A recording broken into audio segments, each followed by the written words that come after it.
Hello, I am back to read Chapter 5 of A Look at Life from a Deer Stand by Steve Chapman.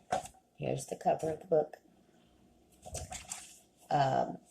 Here is the drawing he did for this chapter. I believe it's him that did the drawings.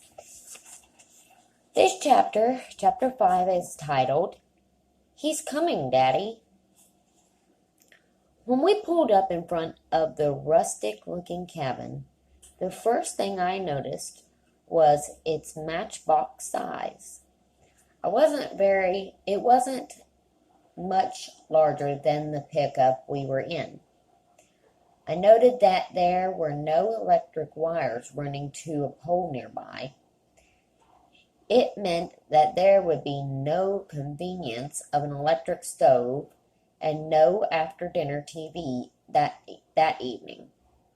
Somehow, though, it didn't matter. My son and I, along with two other fellows, were there to hunt deer. So what if we didn't have an inside toilet or running water? So what if our refrigerator was a cooler and a bag of melting ice, and that we would be sleeping head to toe? That was part of the fun. Getting ready for the sack by the light of a Coleman lantern was pure adventure. Bring on the primitive lifestyle, we declared. We're men. Besides, in less than 48 hours, we knew we would be on our way back to an easy chair in front of a fire.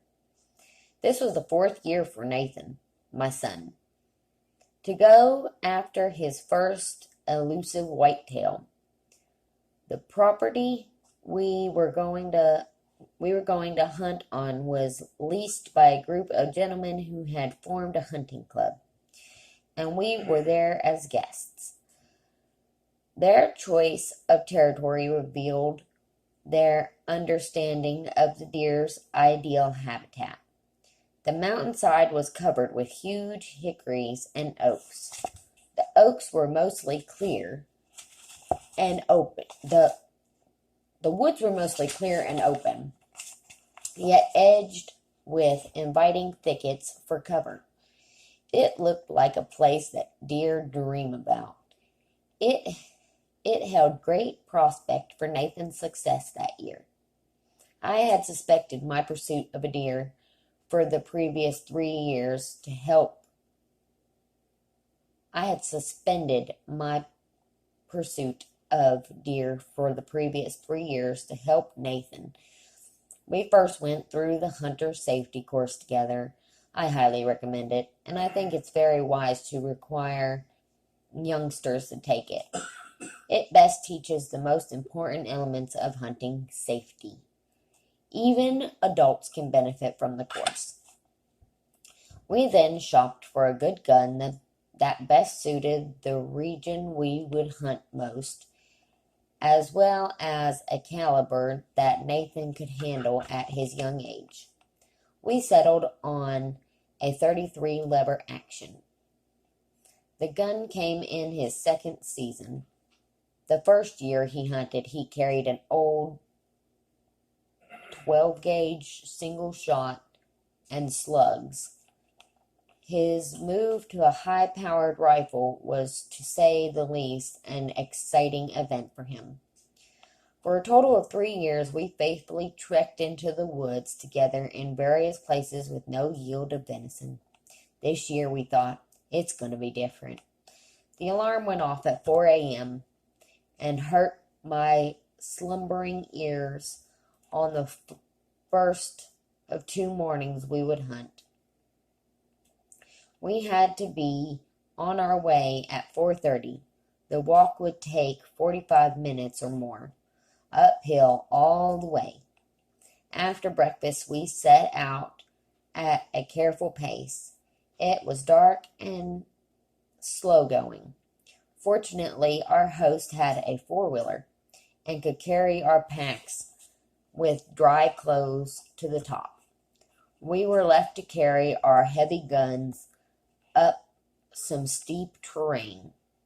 Before long, my lungs were burning as the path kept turning sharply up and up and up.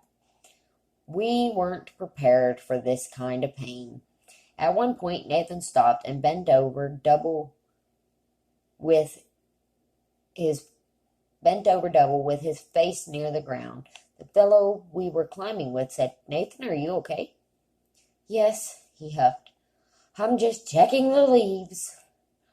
For the rest of the trip, we each used that line more than once, accompanied by a chuckle. Drenched with sweat, we finally reached the top. As dawn began to lighten the sky, as we changed clothes in the cold November air, we did the chill bump cha-cha. We also were dancing a little to ease the leg cramps caused by the climb. A pitiful sight. Nathan and I took a westerly route into the wooded section. We had never been on the property, so at random I chose a place for us to sit, as daylight gave more distinct form to the trees and valleys beneath us. After an hour, I left Nathan sitting and walked around a little to check things out. I found a few tracks along a possible run, but the morning passed with no gunfire. I returned to Nathan, and we walked back to the designated spot on the ridge for a noon snack with the other two hunters. Eating is one of our favorite things to do during a hunt. No food is off limits in the wild. All concern about fat grams, cholesterol, and calories is cast aside. Somehow we talk ourselves into believing that we burn it all off during the hunt. I don't think my caloric calculations would support what we want to believe. My average deer hunt lunch probably has about 87 grams of fat and 7,028 calories. As for burn off, the average deer hunt probably accounts for only 822 calories and burns maybe 2.3 grams of fat. There are, of course, my estimates, but are probably close to accurate. These are, of course, my estimates, but are probably close to accurate, give or take 1,000 calories or so. Soon lunch was over, and it was time to return to the stands and fight the sugar blues. Not to fear, we each had a Butterfinger bar we could inject intravenously at about 3 p.m. I returned with Nathan to the area we had hunted that morning and sat with him on a flat facing north. The day was getting on, and we had not seen even the flick of a whitetail to speak of. About 2:30 I instructed him to stay there till I returned, and I again went to check out the surroundings. This time I discovered some serious deer signs. 3 well-worn scrapes and some rubs gave away what I thought to be a buck's territory. I made some mental notes on how to find this place again. Right about dark, I returned to Nathan, and he looked glum. I felt the same.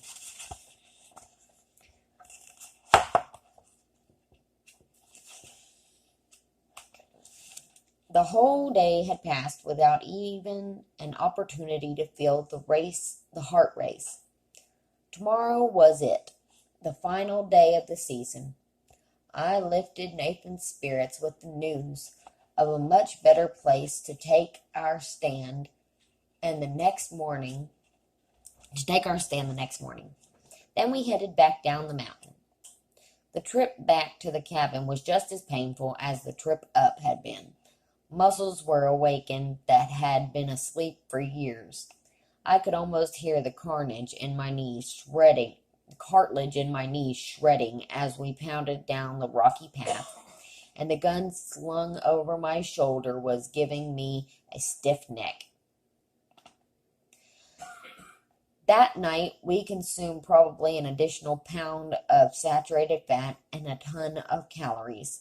We laughed about killing ourselves with chips, cookies, candies, and hamburgers slathered in, I don't know why I said slaughtered, slathered in mayonnaise to applause, I can't read, to appease our guilty consciences. We drank Diet Pop. We also engaged in another most enjoyable part of the group hunt. Everybody had stories about the events of the day. This guy had a great sighting. 3 whitetails disappeared into a wooded stand. The next guy saw a huge rack. I should have kept my mouth shut when my turn rolled around. Instead, with full detail, I shared my discoveries of deer signs. Based on my experience and mostly guessing, I announced where I thought a buck was working and that Nathan and I would like to check out that area when morning light came. I didn't pay attention as the eyebrows went up all around. After the day we had spent trudging up and down the mountain, sleep came quickly. We were all exhausted as a result of so much fun. Morning came quickly too. Our host offered Nathan a ride up the mountain on the four-wheeler, but he refused.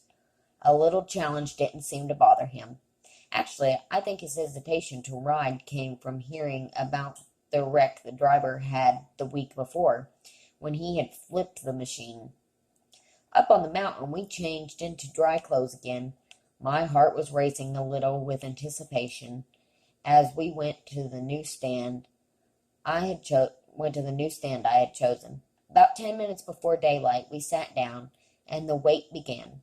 Around 8:05 a.m., we heard a real reason to get excited. This noise wasn't chipmunks or squirrels. This sound was different. The leaves had that certain crunch. A buck grunted. In another moment, the deer we could not yet see would probably emerge on the flat just below us. Nathan began to shake with buck fever. I whispered, "Get ready." We waited.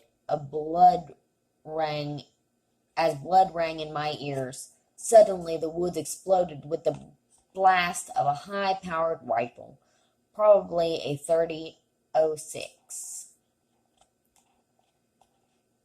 Crashing hooves went in all directions.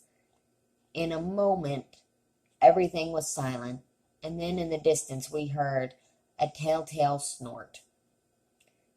We sat there devastated. Someone had shot our deer. Yet we were oddly excited that something had happened so close to us. After 5 minutes or so, we heard a victory yelp about 150 yards down the hill. Some men do that when they've killed a deer. Someone from another club, or perhaps a local landowner, must have come onto the property. We decided not to interrupt the moment. We decided to see the others in our party all that day. We didn't see the others in our party all that day. We had planned our own lunch and told the guys that we would not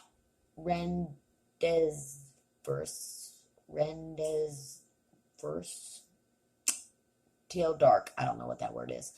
Till dark. Since this was the last day of the season, we wanted to take full advantage of every hour.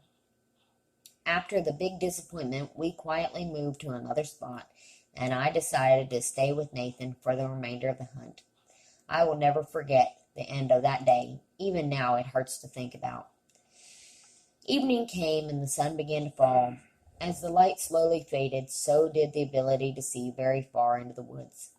I finally said what had to be said. "Son, it's time to go." Nathan repeated his response each time I said it. "No, let's wait. He's coming, Daddy." At last I said, "Nathan, raise your gun and look down the barrel. Can you see the sights?" No, Dad.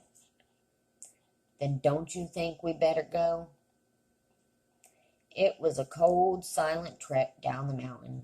An occasional moan broke the silence because of the pain in our legs.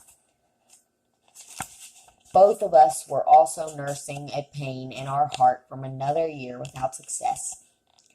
It would be a long drive home with nothing to show for our efforts. When we neared the cabin, we could hear the voices of 2 club members. They greeted us with smiles. On the ground next to the car lay a large deer, a nice rack of 8 points, a 4x4 for you Westerners, graced the animal. It was a beautiful whitetail. I asked, "Who's the proud owner of this trophy?" The answer came from the member who had not invited us on the hunt. "He's mine." We offered congratulations, and then I inquired, "Where'd you find him?" As he answered, my blood ran cold. Of course, there was no way to prove what I suspected, but since that evening, I've always wondered if it were true. First of all, we did determine for sure that the gun blast that morning came from his 3006. Secondly, I don't know if I'm saying that right, so sorry if I'm not. Secondly, we learned that the victory yelp was part of his tradition. The fact was, his club dues entitled him to the deer. But the question was, did I direct him to that buck with my conversation the night before? Did he intentionally intercept a first deer that he knew a young hunter could have downed? And did it matter to him if he did? The problem was, it was this guy's 3rd kill that year. I'll never really know the truth, but I'll always wonder. As I stood there in the glow of the parking lights, my heart ached for Nathan. We helped in lifting the huge buck onto the truck lid of the man's car, and then quickly packed to leave. As we offered our farewells, I watched Nathan go over to the deer, and with his tender 13-year-old hand, he stroked the 8 points one by one. Then, as if resolved to wait another year, he put his gear in the back and quietly climbed into our truck. While we drove away, Nathan's eyes were locked onto that deer. Even when we could no longer see it, he continued to stare out the window. I knew why. He didn't want me to see the tears. I hoped he wouldn't look my way, because I didn't want him to see mine either. We bounced lightly in our seats as we drove across the huge field to the dirt road that would lead us back to the main road and then home. Before we reached the pavement, I was struck with the reality that my son and I were sharing one of the most incredible moments I would ever spend with a man. We cried together. The tears didn't last long, but the effects of it will last forever. So will the memory. A non-hunter might be thinking right now, what's the big deal? Why get all bent out of shape over a deer? Well, it's much more than that.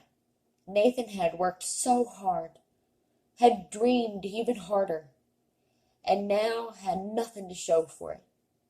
For some kids, it's a strikeout that causes the last game of the season to be lost.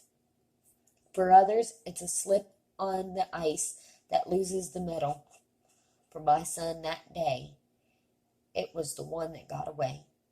The same deep disappointment comes for all. I was grateful to have been there for him when it happened again.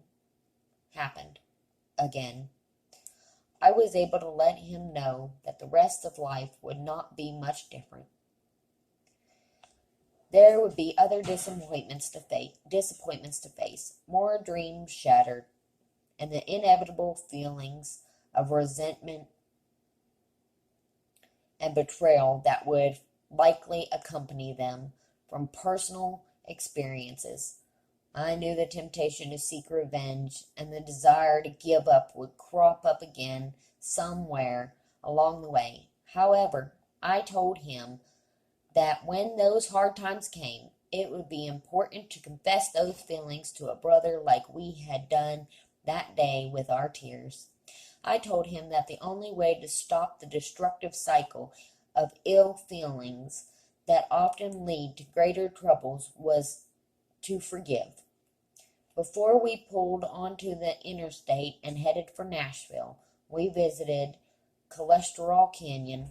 We found a pizza joint and downed our sorrows in a deep dish, thick crust, greasy pizza. We washed it down with a real Coke. We sat in the booth and discussed everything but deer. We promised each other to start a diet the next day. On the 2-hour drive home, Nathan fell asleep. As the miles rolled by, I occasionally looked over at him, and waves of emotion washed over my heart and soul. He acted like a man today. He showed strength in the face of failure. He learned so much from this day. I silently thanked the Lord for this friend and for the bond that had grown stronger as a result of going through this small disaster together. Watching someone you care about go through tough times is never pleasant. As a parent, we often want to protect our children and help them avoid the trauma of disappointment. However, there is something valuable in our tough times and losses if we go through them and come out the other side stronger. That night in the truck, I recalled an incident that my wife Annie talked about in our book titled Gifts Your Kids Can't Break. She says, I have found that I need not fear the struggle my kids go through as they grow and learn. It's the struggle that makes them strong enough to survive. Back on the farm in West Virginia, we hatched baby chicks every spring. I'd see those peepers fighting to peck their way out of the shell, and my heart would melt. So to help the tiny things, I decided to peel the shell away for them. To my disappointment, each chick I helped in that way soon died. I didn't know they were developing the strength they needed to survive during that struggle to free themselves from the eggshell. When I denied them the struggle, I robbed them of the stamina they needed to live in the outside world. My kindness killed them.